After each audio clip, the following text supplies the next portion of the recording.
They saw it happen, every single one of them. Eyes wide open, standing there in disbelief. But not one of them understood what you just did. Not one. You could almost feel the silence press against you. That strange mixture of awe, fear, and confusion that fills a room when something truly unexpected occurs. And maybe you felt it too, that flicker of uncertainty, wondering if you had just done something wrong or something remarkable. Perception and understanding are not the same thing. Most people believe that seeing is knowing, that witnessing an event grants them insight into its meaning. But that's rarely true. Perception is immediate, reactive.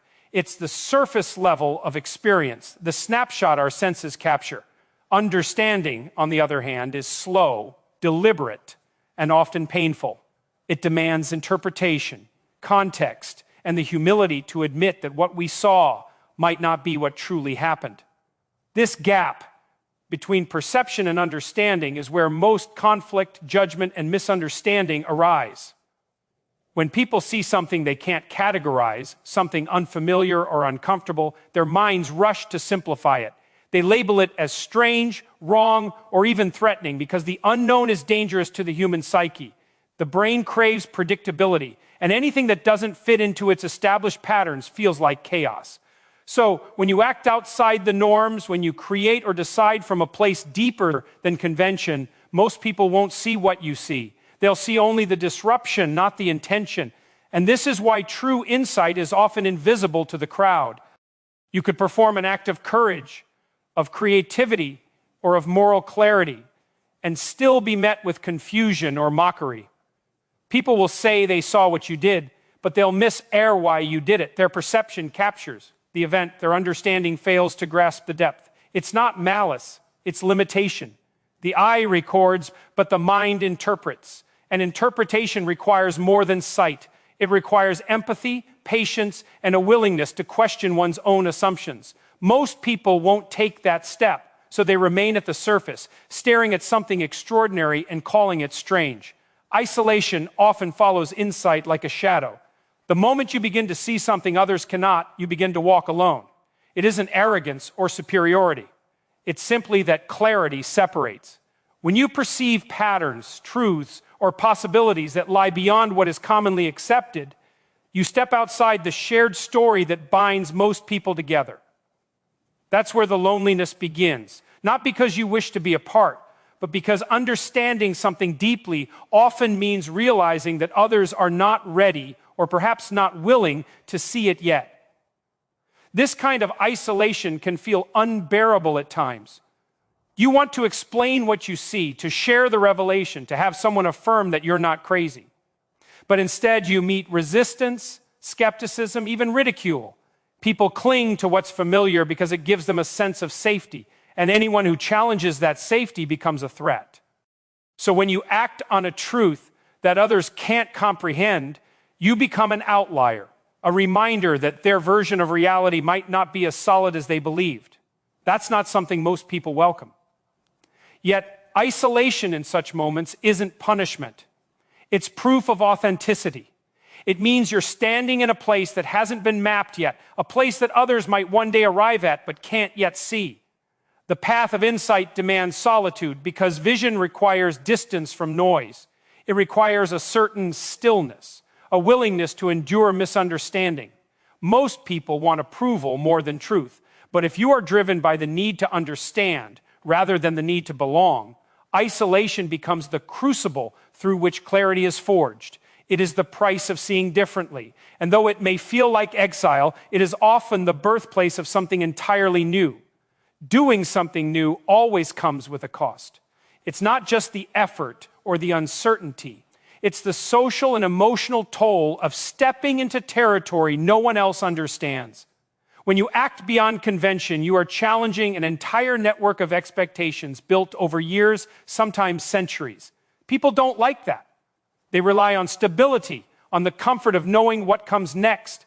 And when you disrupt that pattern, you become a disturbance in their order.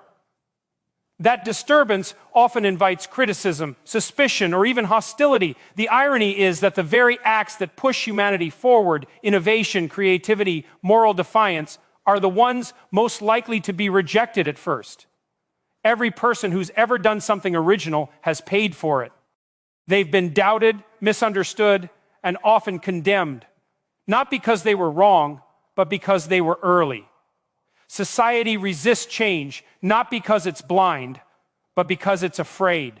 Change implies loss, the loss of control, identity, and certainty. So when you bring something new into existence, you're not just building, you're dismantling something else. And people feel that instinctively. Their opposition is often a form of grief disguised as judgment.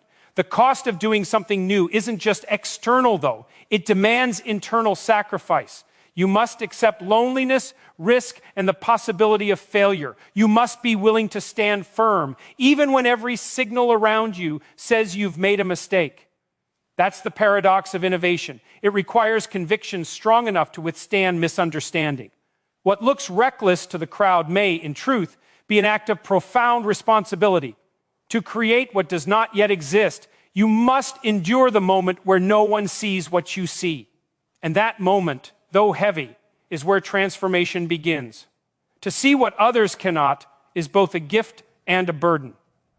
Vision sounds noble in theory, but in practice it isolates and demands more than most are willing to give. When you see beyond the immediate, beyond convenience, comfort, or convention, you inherit a kind of responsibility. You can't unsee what you've seen. You can't go back to ignorance or pretend you don't know better. That awareness creates an internal pressure, a moral weight that compels you to act, even when silence would be easier. The burden of vision lies in this very tension, knowing that truth demands action, while understanding that action will bring misunderstanding. People often admire visionaries in hindsight, when time has softened their defiance into legend. But in the moment, vision looks disruptive, unsettling. The one who sees more clearly becomes a mirror to everyone else's blindness, and that rarely earns affection. The crowd turns away because to acknowledge the vision would require them to change. And change for most feels like death, the death of old patterns, of certainty, of who they thought they were. So the visionary carries that resistance on their back, not because they want to, but because they must.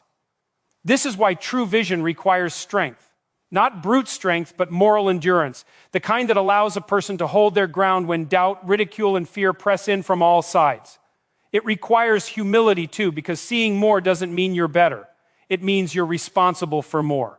To carry vision is to walk ahead through the fog, knowing others may follow only long after you've stumbled and bled your way through.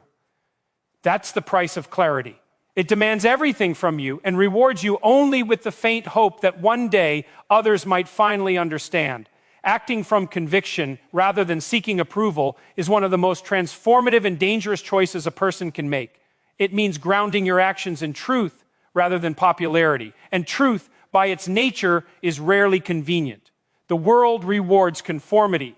It praises predictability, politeness, and agreement. But transformation never begins with agreement, it begins with friction. When you choose conviction over approval, you disturb the comfortable illusions that keep people at ease, and that disturbance often invites rejection.